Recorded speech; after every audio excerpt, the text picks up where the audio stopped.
All right. Trombonist Ryan Porter of the West Coast Get Down joins the program to talk about his new album recorded live at the New Morning in Paris and featuring Kamasi Washington. And journalist Mark Stryker stops by again to share 5 essential recordings from Jimmy Cobb. The drummer passed away on Sunday at the age of 91. He was the last surviving member of the band that played on Miles Davis's Kind of Blue session. I'm Brian Zimmerman, and this is the Jazziz Happy Hour.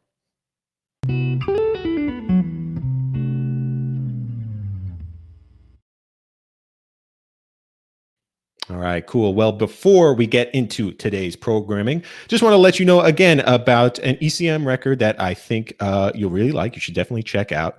This one is Angular Blues by the guitarist Wolfgang Muschspiel. Also on the record are Brian Blade on drums and Scott Coley on bass. Muschspiel is known for his beautiful, nuanced originals. He's kind of an impressionistic guitarist. But on this CD, he actually takes on his first pair of jazz standards as an ECM artist. The album also includes his first ever kind of bebop rhythm changes type tune. So really an album of first for Wolfgang. It's available for streaming and purchase right now. To learn more, visit ecmrecords.com. That's where you'll be able to read all about it and even hear a little bit. Let me also remind you that our summer 2020 issue is available now. It is all about fusion, an interview with Chick Corea, an essential fusion albums list, conversations with some young fusion musicians. It will be in mailboxes next month, but if you just can't wait to read it, and I personally couldn't, all of the content from that print issue is available now as web articles on our website, jazziz.com. You will need a digital subscription to read them, but fortunately, we're offering a special subscription rate right now for happy hour viewers. You can receive 3 months of digital access for just 99 cents per month. Plus, we will enroll you to receive our next print issue, the fall issue, which is all about the art of the album. So listening to albums, collecting albums, album art, how albums are made. It's a super cool issue. And if you subscribe now, again, you get all the content from the summer issue, all that fusion goodness at your fingertips. And then this beautiful art of the album issue on your doorstep come September for you to display on your coffee table. It is a beautiful thing. Now is the time to subscribe. All right. Well, it is Memorial Day. So thanks for being with us today. You know, we like to give a toast to start out each happy hour. And today we salute those who gave their lives to serve this country. Here's to you. You know, jazz being a music that kind of came to prominence in the 30s and 40s during the wartime years, had a number of musicians who were also service members. John Coltrane was in the Navy. Dave Brubeck was in the Army. Of course, Glenn Miller in what would become the Air Force. We put together an article of musicians who served in the U.S. military. It is on our site. It was for Memorial Day a few years ago, but you could certainly go there and check it out on jazziz.com. I also want to give a toast to, again, drummer Jimmy Cobb. He passed away on Sunday at the age of 91. Aside from being one of the most tactful drummers of the latter 20th century, he was also, as I mentioned, one of the last surviving members of the Kind of Blue sessions. It's a devastating loss. And in the second half of the show, we're going to talk to journalist Mark Stryker about some essential Jimmy Cobb records. But first, my guest is none other than Ryan Porter, a Los Angeles-based trombonist and founding member of the West Coast Get Down. This is the musical collective that incubated such artists as saxophonist Kamasi Washington and bassist Miles Mosley and a ton of other really creative cats. He has a new album coming out digitally on June 12th called Live in Paris at the New Morning that features him alongside these West Coast Get Down artists. And let me tell you, it is an absolutely banging record. I got an advance and I've been spinning it all day.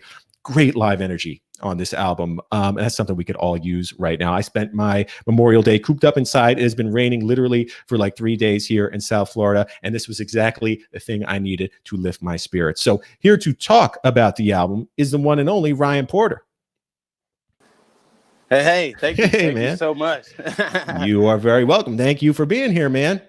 I appreciate the time that you spending to talk about the record. I'm so excited about it. Our pleasure, man. And you are joining us. Where are you? You in LA?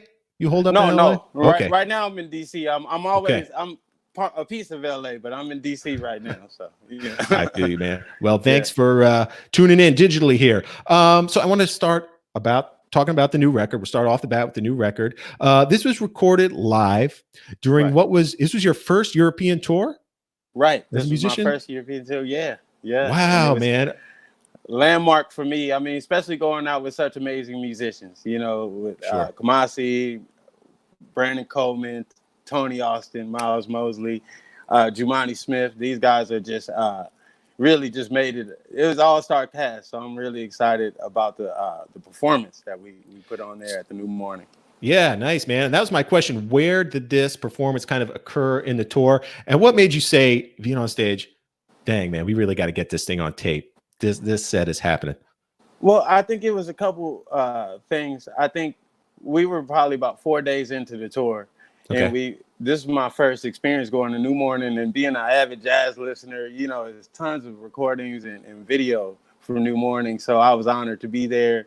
And we had been recording every night anyway, so it was just kind of one of those nights. But the energy there was overwhelming. It's an overwhelming amount of love. And I felt connected to a legacy of great musicians that have came and planted the seeds for there to be an audience there in the first place. It was a beautiful experience.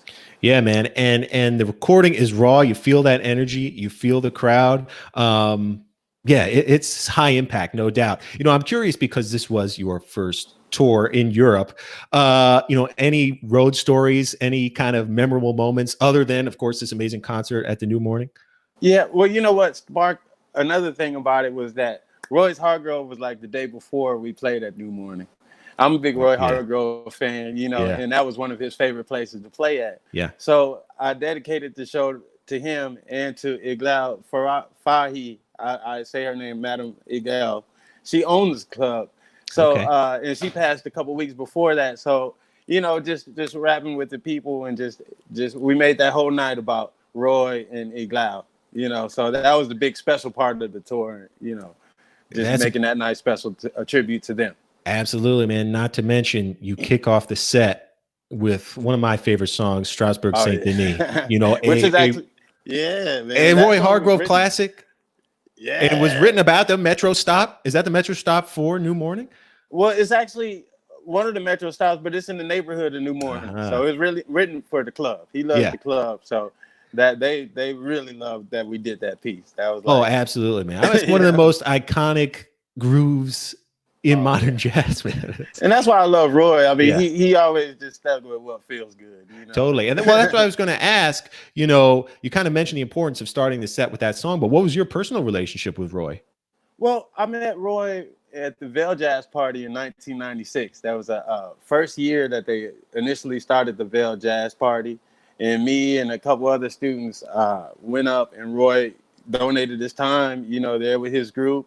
And he was real approachable and real easy to connect with. And he just took us in, and I stated to him that I wanted to go to Manhattan School of Music.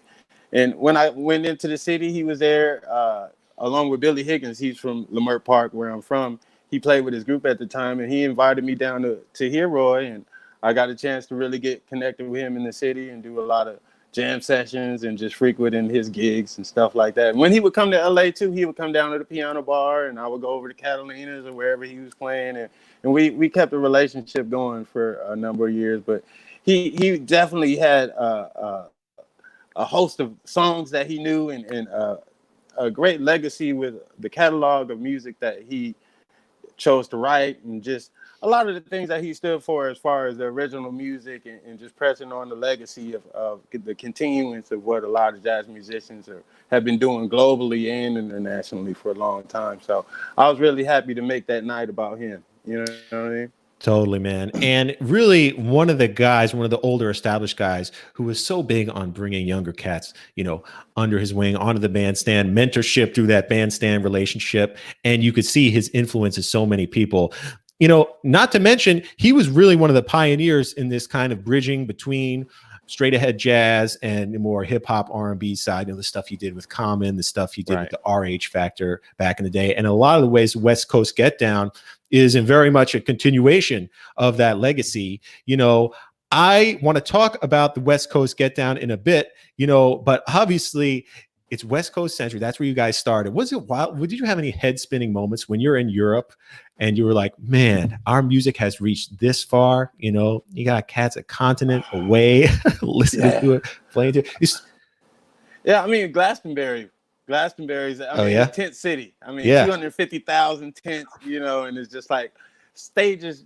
I can't even count how many stages, you know, but just seeing us there and just having people that are into the music and just and it's mainly instrumental music, you know, with the exception of a few songs. So it's just really inspiring to see that we can connect with the audience and abroad like that. You know, it's an overwhelming amount of love, man, and it changes you to think into a global thinker, because you knock down a lot of walls when you're going. We were just in China last year, year For sure, before man. last, so it's just like we were in Hong Kong, we were in all of these places where it's just like it's a healthy cultural connection, you know, that you facilitate, you know, and it's I think Glastonbury was one of the mind-blowing ones for me, just seeing people out there, because it wasn't a sunny day, it was rainy, muddy, you know, and seeing people out there in the mud, you know, just to listen to the music and give that support, that was overwhelming to me, you know. Absolutely, man. So we're going to have to explain this kind of West Coast get down collectives to people who may be unfamiliar. This scene, these seeds that you guys planted out in LA kind of just started as this loose collection of, you know, musicians coming, playing together after school, right? Yeah, well, Reggie Andrews, I went to Washington High School, Okay. you know, and that's in South Central. I graduated there, and Fernando Pullen was our band director. And he, with a bunch of educators in our community, Reggie Andrews being one of them, George Bohannon, Billy Higgins, a host of musicians would come down. But on Tuesdays and Thursdays, we would meet at Locke High School, and we would do the multi-school band. And that's where I met Stephen and Ronald Bruner. I met Kamasi before because we did the Jazz America thing. And I met him when he was about 13, 14. He wasn't even really playing sax. He was playing clarinet more, you know. And, you know, I met the Bruno brothers around like 94, 95, one of those, but they were like two grassy haired kids, you know. Yeah, man. They sounded like grown men, but every week we would do these performances. And, you know, the hang was cool, too, because it was nice to have the community of people that I could exchange records with. And it was a tough time socially, too. So we kind of had a little safe haven between Billy Higgins and Lamert Parker where we can go over and still have a outlet. You know, he gave the world stage, and that was many of us our first performance was at the world stage. You know, so right on. Yeah, man. So I think that connected us even more to a community. So I consider the West Coast Get Down a community of people who kind of carry on a legacy of that culture in LA. Yeah, you know? man. And was it always just like-minded musicians of being like, you know, because I'm wondering if, as you're putting this new music together, you faced, you know, not opposition, but from shifty eyes from the straight ahead jazz musicians were like, wait, did you just quote Outcast in your solo there? Like, did you experience any of that? Or yeah. Oh, I mean, I think that me going to Manhattan School of Music, I kind of was intertwined with the guys who were kind of purists, and the guys who were kind of bringing in other concepts and listening to different things like Jay Dilla and Dre and DJ Quick and all these different amazing producers. I think that I was always open to it because LA, it was always, you know, Sundays is church, and then Mondays I played with a band called the Polyester Players with G-Mac, you know, so it was another night for me to really play funk, you know, and then we do our own thing where we playing more original music. So I was always open to things. So it was just like seeing people who would really listen to certain artists. It just kind of meant that they didn't really want to explore those options. I didn't really hold it against them, but I like options. You know what I mean? totally, man. I love music. So it's just one of those things where I when it's hot and it feels good, I listen. I'll try to play it too. You know what I mean? Hey, play it well, man. The concert, I'm at the end of I think it was the last song, you're going through like these closing credits, you know, speaking to the crowd. And you mentioned something interesting. You say, this is a band full of band leaders. You know, every single one of these guys has their own project. And so I'm just curious as to what that dynamic kind of feels like, because some people could hear that and be like, oh man, you know, that's like an office full of bosses. You don't necessarily want that. But how does it work on stage where everyone, and it's true, everyone's a band leader's got their own projects out. Does it feel different than playing with like longtime sidemen or something like that? It does. I think that being there in the development of everybody's growth, you know, I think it develops this kind of telepathic nature that we have, you know, where it's a lot less conversation, and we've played so many settings and have so many references that we've made transparent with each other, that and so many new songs that I've learned of all of theirs, you know. So it's it makes it to where it's really a collective thing. Going back to when we I know you've heard this story where we all got together for a whole month and we did each other's song, and we kind of locked down 28 to 31 days in the studio, and we did like 139 songs. That was kind of our like small pandemic a little bit. It wasn't like, you know what I mean? But it was just one of those things where we realized that bartering and exchanging our artistic resources was something that was a little bit more valuable than just paying each other to play. You know what I mean? It was like, okay, well, let's help each other in this community, really, you know. And I think that when you feel that type of need and you don't have any type of jealousy involved, like I want to see all those guys succeed. You know, I want to the top, you know. So it's just like when you have that type of mindset with a group of guys, it gives a different energy. So once you hit the stage, we're like water. It's like we going everywhere. Yeah, know? Man. No, it's true. Yeah, and I mean, you just seen, you know, in the surge in popularity of guys like Kamasi, you know, or Stephen Bruner, Thundercat.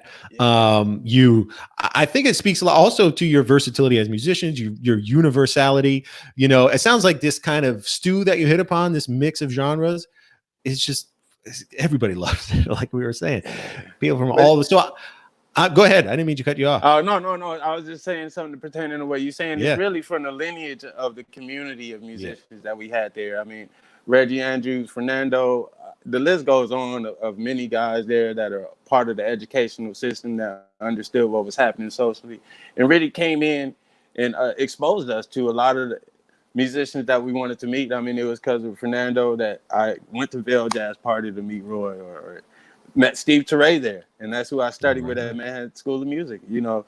And then I met Dave Taylor, who's another extraordinary, and got hooked up with Justin DeChocho, and it just snowballed into this great crew of people who understood that the assets in the music are drenched in love and unity and all of these things that made the peaks and valleys of playing this music worth it. You know what I mean? Totally, man. Totally, man. Yeah, and I'm curious, like you said, it's part of the lineage of LA, which has a fascinating musical history, has contributed so much, you know, to contemporary music. I'm curious about your personal music history a little bit. You know, what kind of was the soundtrack of your childhood? What were you listening to? What did you digest to become the Ryan Porter of today? Well, I think that in the house, it was a lot of my mother listened to a lot of she's from like Chicago, the Motown era type of stuff, you know, so she was into Diana Ross and Supremes, and of course Aretha Franklin and a lot of those artists. So I grew up listening to a lot of singers, which helped me, I feel like, to help me to really learn how to play that on the trombone. Like I want to be like Ron Isley on the trombone. You know what I mean? So that was one of the things that I tried to imitate when I was listening to her style of music. Then also, like, my grandfather was a big record collector, and he was a mechanic too. So he would be working on things, and I was like the DJ, and he would kind of inform me about what I was listening to, and he really put me onto a lot of the jazz stuff, you know, Art Blakey and Miles and all of these kind of, like, Nat Adderley was like, as a child, 5 years old, I loved Nat Adderley. Mysterioso was like him and JJ. That was like a big deal to me, you know. So those kind of, like, I just started to go to what felt good. So I was at the record store with him all the time, and we would go out to jazz festivals. And then once I got to Manhattan School of Music, or tried to get into Manhattan School of Music, they offered a lot of songs for me to audition with, and I delve into that. But while I was going into that, I got turned on to more musicians and more records. So it was just one of those things where once I got to the school, part of the curriculum was just learning records. So I was with that. I was like, all right, we can go back to the medieval Renaissance period and just check out all of these classical records that I had no idea about. And they laid it all out for me, and I got the chance to use the library and just take advantage of seeing it as well, and just choosing different etudes, and just really, you know, having the inspiration, because Ambrose was there too at the same time. They had great players. I mean, they had Stephon Harris was there at the same time, Jason Moran. So it was tons of inspiration there for me to really just connect with. And then running with Roy at night and going to Cleopatra's and Cleopatra's Needle and Smalls and all these different places that back in the 90s that they had, just kind of helped me to really help shape my view and my sound, you know, and my contribution. You know, Yeah, and along what's with Steve remarkable Teray too. for sure, man. Yeah, I Saturday was Night following Live Steve band. Teray. Yeah, You I playing mean, any shells like Steve? You ever well, get into that? no, I would love to, you know, and I'm still connected with Steve, but I think that he was a great person to follow around as far as like the people he was playing with, because he played with McCoy, he played with Rasan, he played with Joe Henderson, he played with all these great guys. So I was just really happy to be able to follow him around and see him do a lot of these things in New York. You know? Totally, man. And what's cool is that you're carrying that lineage Oh, toward yeah. audience who would have never necessarily been exposed to it. You know, with Kamasi, you've played what, rock festivals, right?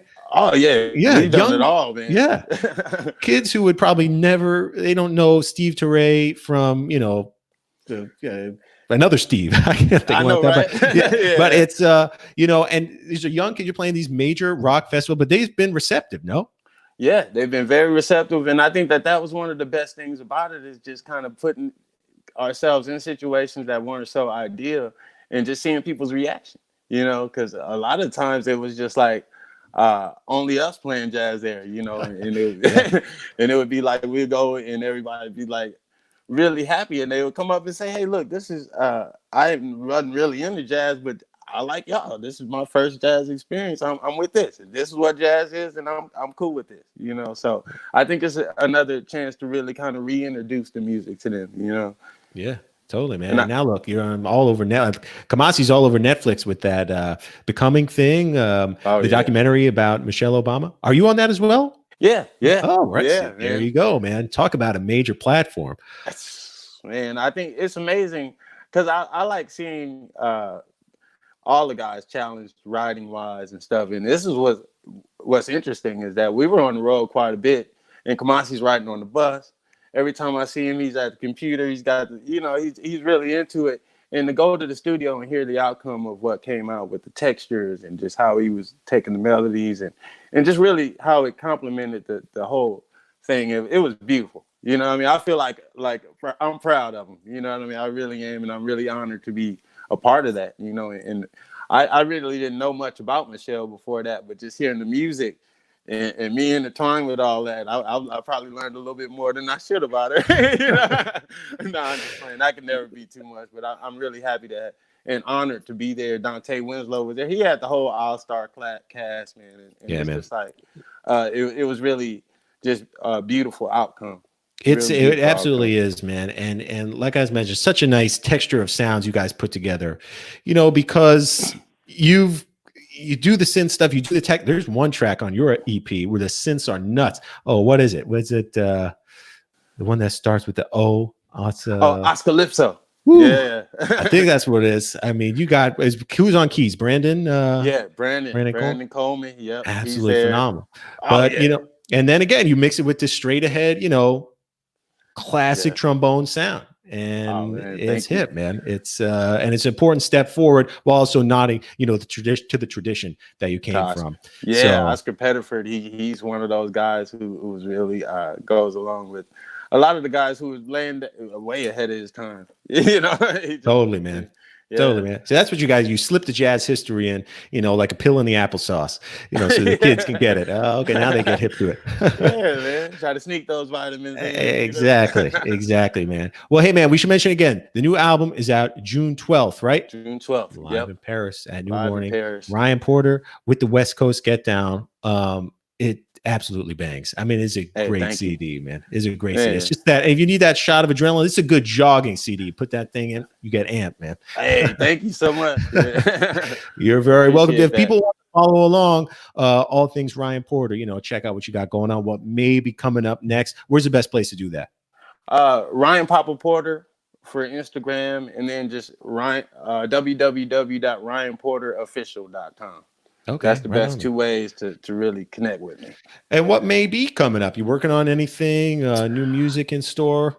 Always. I've been here just writing every day, you know, and I think that I got a whole host of tunes to choose from.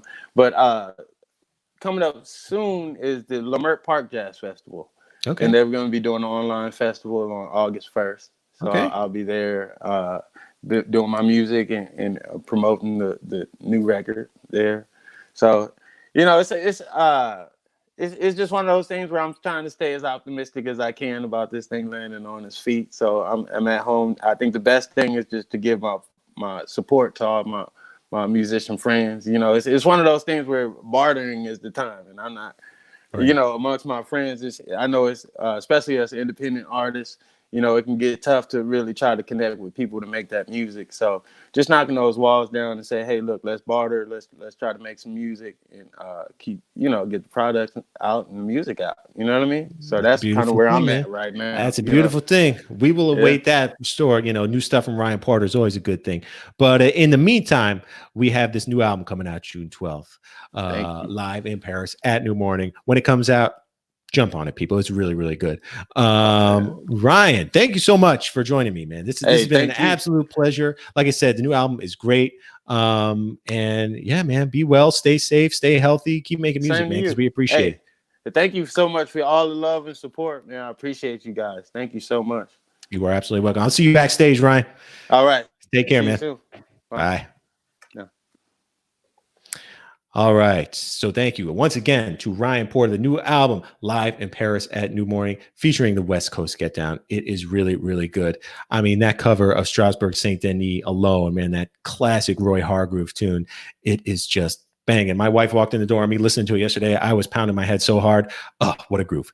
Anyway, we're going to move on to the next portion of the show. This is typically the 5 spot where I list, 5 things that I'm digging now. But I thought we do something differently today in honor of the passing of drummer Jimmy Cobb. As I mentioned, the last surviving member of the Miles Davis's first great sextet that recorded Kind of Blue, just left a lasting impression on jazz. And we decide, like we always do at Jazziz, to celebrate the life of musicians we lost through the music they left behind. And to do that, we're bringing back our friend Mark Stryker. He was on the show. You remember him?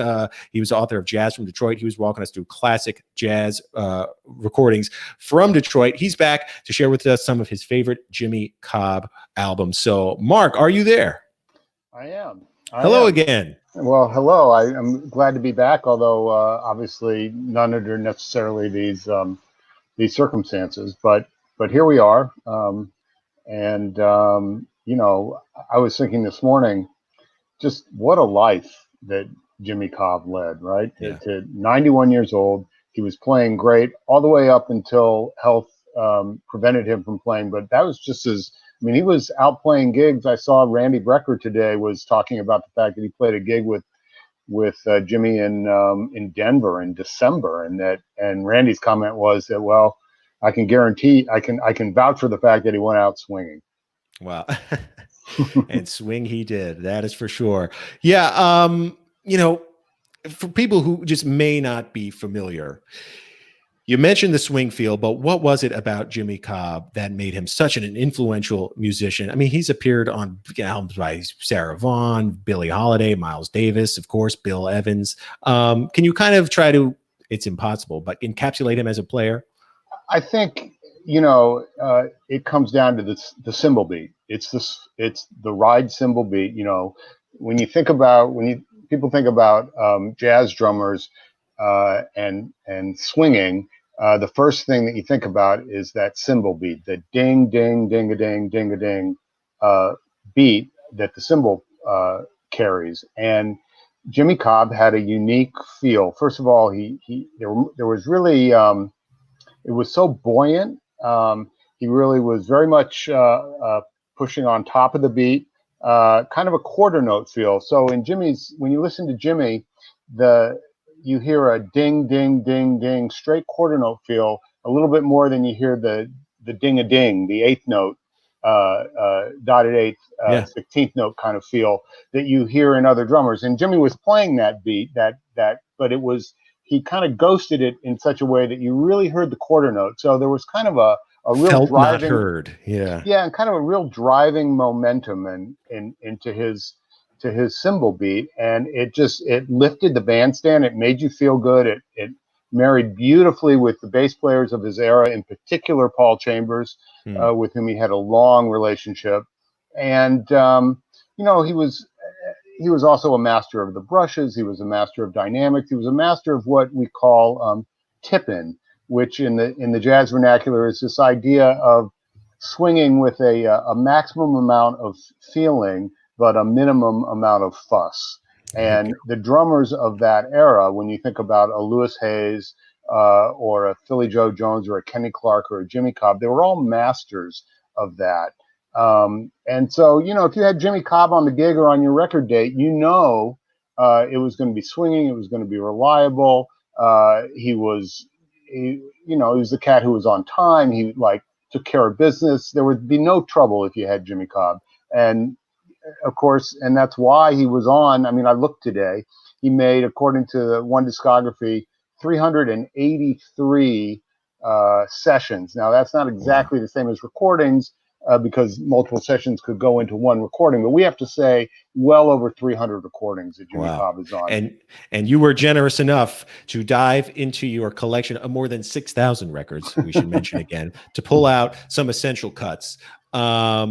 So we can start at the beginning, Mark. What was the first album you were able to dig up? I think what's interesting about Jimmy to remember is that, like so many musicians of his era, he came up playing rhythm and blues. And his first gig was with Earl Bostic, the saxophone player who kind of skirted the line between jazz and early R&B. And Jimmy's first recording session was on a Earl Bostic for Earl Bostic in 1951. And go ahead and pull that up, Jeff. See, I scoured the internet. This would have been a single, right? An Earl Bostic single of Flamingo. The single, Flamingo. Right. Now, that record was made at the very beginning of 1951. Jimmy was on the cusp of turning 21 years old. And by the end of the year, that record was #1 on the R&B charts, Flamingo. Right. And so not many jazz musicians played on #1 records, and not many started their recording career playing on a #1 record, but Jimmy Cobb did. So he goes, he makes that record. From here, he begins to work with Dinah Washington, and then in the middle of the decade, he begins working with Cannonball Adderley and begins to get his feet wet on the New York scene. And then the real big break, to the extent, I mean, he's a well-known commodity, but what really elevated him was joining Miles Davis in 1958. Right. And he takes Philly Joe Jones's place in the great Miles Davis Quintet, now a sextet, with the addition of Cannonball Adderley on alto saxophone. And the recording, we'll talk about Kind of Blue in a minute, but about 9 months before Kind of Blue, Jimmy makes a record, records at Newport in July of 1958 with Miles. And that record was released, came out in the 60s as half of an LP. The other side was a Thelonious Monk band at Newport.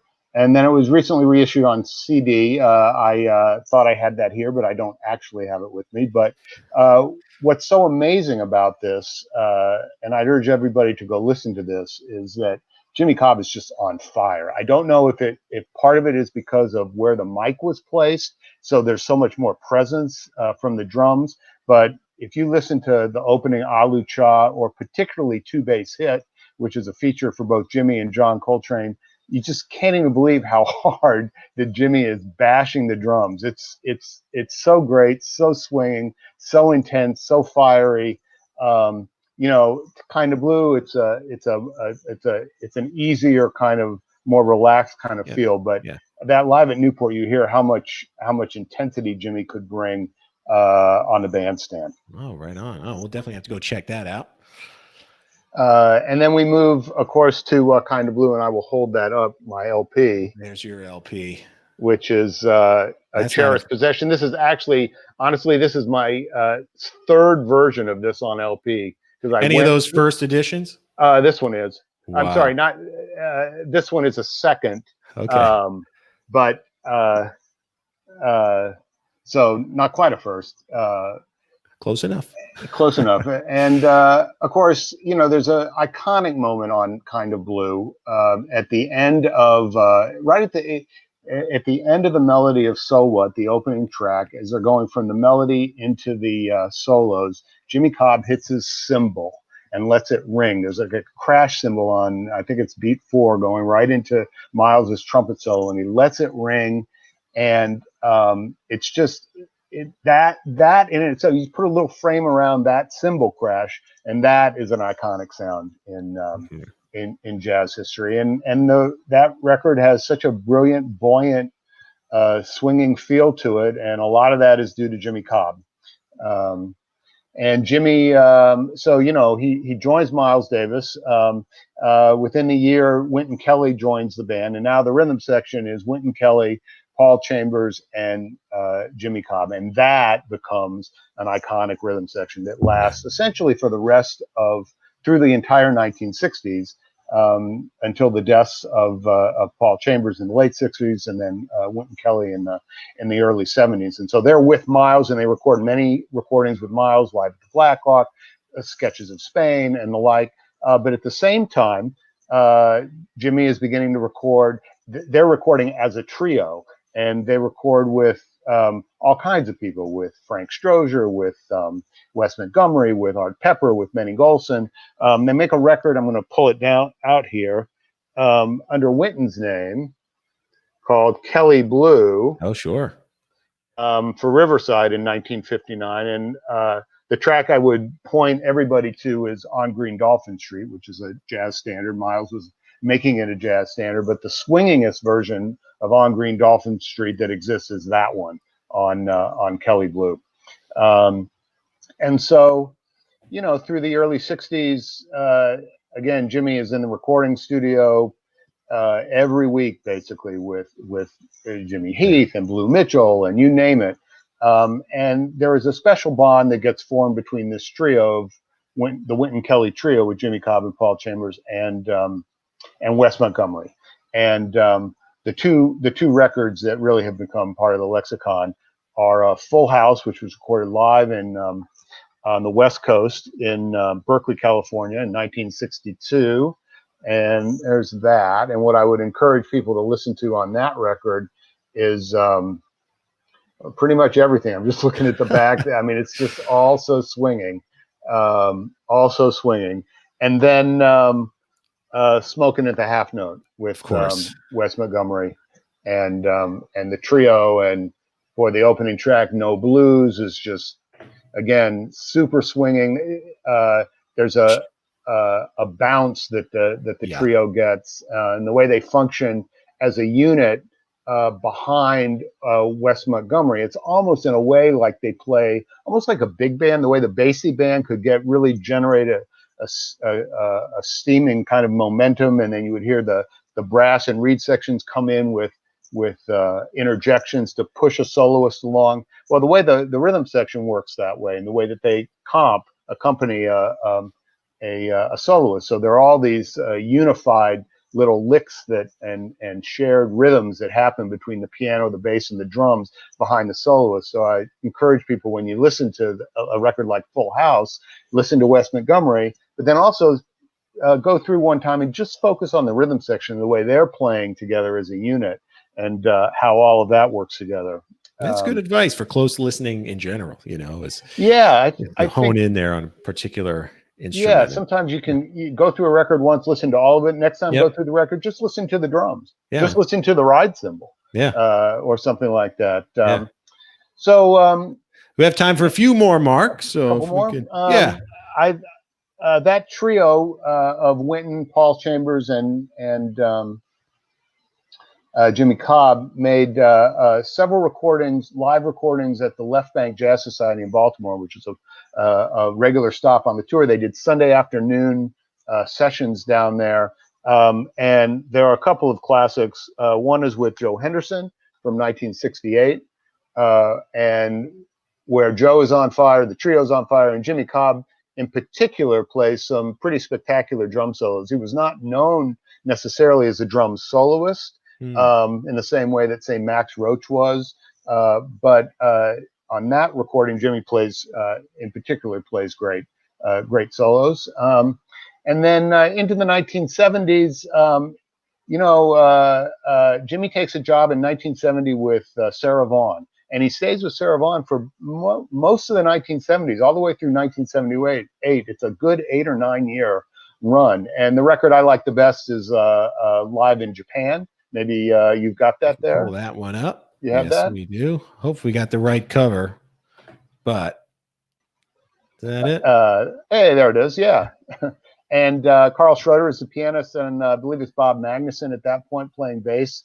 And it's one of Sarah's best later recordings, I think. And Jimmy spent the entire decade basically swinging for Sarah Vaughan. I love that late period Sarah Vaughan stuff. And I guess now I know why. I mean, Sarah, of course, is amazing, but Jimmy just gives it that buoyancy. You know, he makes into the 1980s and 90s. He continues to play with everybody's with a with Nat Adderley's group for a long time, and during the 80s he begins to record finally on his own. Makes his first recording as a leader in 1983, and then in the 90s, in the last couple of decades, he starts a band that's called Cobb's Mob, and they made a number of recordings. Including one that I in 2014. So at this point, Jimmy is 75 years old. I'm sorry. Is that right? 85. Yeah. In his 80s, and the young guys on this record: Peter Bernstein on guitar and Brad Meldo on piano, John Weber on bass. Brad and Peter were students of Jimmy's at the New School in New York in the late 80s, early 90s. So these were young musicians that Jimmy mentored. That was later in his career. He enjoyed that. He taught, liked using young musicians and indoctrinating them into this sort of world of swing.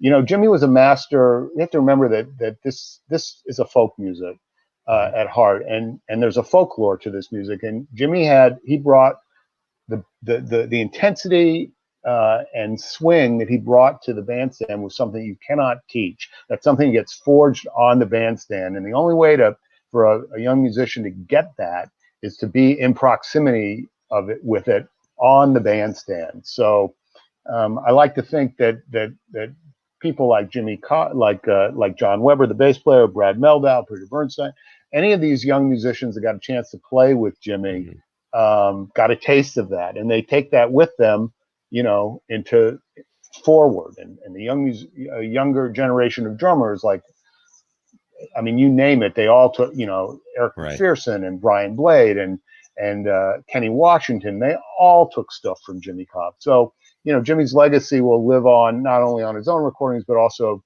that cymbal beat. That's part of the language of the music now. Right. That people will continue to speak, for generations, decades to come. Mark, thank you so much for coming on and sharing, this amazing music, talking about Jimmy Cobb's legacy. He will be missed. I'll be spinning a lot of Jimmy Cobb, that's for sure. And I know you will be too. Thanks also for we coordinated hats today. I didn't even look at that. We decided to cover up in my case, the receding hairline. So it's hot here. It's hot here. And so I got 50 hats downstairs. I thought I'd wear one for your audience. Next time we'll do another one. Looking good, man. Thank you again for coming on the show. And here's to Jimmy Cobb. I wish I had a drink with me, but I'll have one in a moment. Thank you very much. Right. You're very welcome. See you, Mark. Okay. All right. Thanks to Mark for coming on. Again, Jimmy Cobb passed away yesterday, Sunday, at the age of 91, the last surviving member of Miles Davis's Kind of Blue Ensemble. Okay, I want to wrap up real quickly with a segment we're calling Stormy Monday. This is a tribute to all you blues fans out there. Monday, we're going to share some blues news with you. And first of all, just want to say, another solemn note here. Rest in peace to Lucky Peterson. Let's go ahead and pull up a photo of Lucky. There he is. This great blues man, a keyboardist and a guitarist, passed away this month at the age of 55. Lucky Peterson began playing the blues at the ripe old age of 5 years old. He was on The Tonight Show and What's My Line and the Ed Sullivan Show and all that, showing off his skills as a kid. And aside from his own albums, which were great, most notably Lucky Strikes, he performed and recorded with the likes of Mavis Staples, Jimmy Smith, Willie Dixon. His most recent album was called 50, Just Warming Up. And what a tragedy, for him to passed away just at the peak of his career, really, when he was just warming up. So in addition to Jimmy Cobb, in addition to Ryan Porter, go stream some Lucky Peterson if you can. All right. Secondly, Dion, the artist Dion, you know Dion, of the Wanderer fame, of Runaround Sue fame. Well, he is about to release a new album called Blues with Friends, which finds him playing exactly that with exactly those blues music with some friends. Only Dion's friends are like a rock and roll, Hall of Fame roster. Just look at the list. I don't know if you could see it of the names on this album. I mean, Jeff Beck, Joe Bonamassa, Paul Simon, Bruce Springsteen. That is one hell of a jam session. And again, it is coming out June 12th, but the first single, what is it called? Blues Coming On, that features Joe Bonamassa, is out right now. So you can go check it out. And lastly, if you are a Boogie Woogie fan, and who isn't, you're going to want to check out the latest from Canadian keyboardist Kenny Wayne. His new album, I guess he's channeling his inner Nike here, is called Go, Just Do It. And if you're new to Kenny's music, just know this. He was inducted into the Boogie Woogie Piano Hall of Fame in Cincinnati and can claim 7 Maple Blues Awards, a Juno Award, and 3 Living Blues Magazine Keyboard Awards to his name. This is what he said of this album. I'm not looking for a different path. And, at 75 years old, as Kenny is, why would you? I love that jump blues and boogie boogie. That's where my heart is. I'm just trying to keep that style alive. And on Kenny's latest, that's absolutely what he does. So blues fans, that has been your Stormy Monday. And it is a stormy Monday here in Miami. A good afternoon for playing some blues. And that does it for the show as well. I hope you enjoyed it. Thanks to Ryan Porter. Thanks to Mark Stryker for coming on and talking with us. Some programming notes coming up tomorrow on the program is pianist Mike Jones. So some of you may know that magic duo, Penn and Teller. Well, before each show, Penn Gillette, the tall one who talks, comes out and plays jazz bass with none other than Mike Jones. The two play some bebop tunes, all kinds of stuff before the magic show begins. And we're going to talk to Mike Jones about an album he released with Penn, as well as other stuff he's got going on. Wednesday is Jonathan Kreisberg, a phenomenal guitarist based in New York now, but used to be down in our neck of the woods in Miami. Thursday, we're going to be talking to pianist Lawrence Hobgood, a longtime associate of Kurt Elling. He's working now with, Ariana Nykrug and a lot of up-and-coming vocalists. And then on Friday, we're going to wrap things up with Gino Vanelli. Another quick programming note, starting Monday, June 1st, we're going to be pushing this live stream even later into the night. You guys are party animals. We heard from you. We wanted to take it even later. I guess we're going to have to change the name again. Maybe Jazziz After Hours, Jazziz. I don't know. We'll come up with something crazy, creative. But the show will be taking place at 8:30 p.m. Eastern Time on our Facebook page and YouTube page. So be sure to change your calendars and tune in accordingly. Once again, my name is Brian Zimmerman, executive editor of Jazziz Magazine. This has been the Jazziz Happy Hour. Thank you for joining me. Cheers.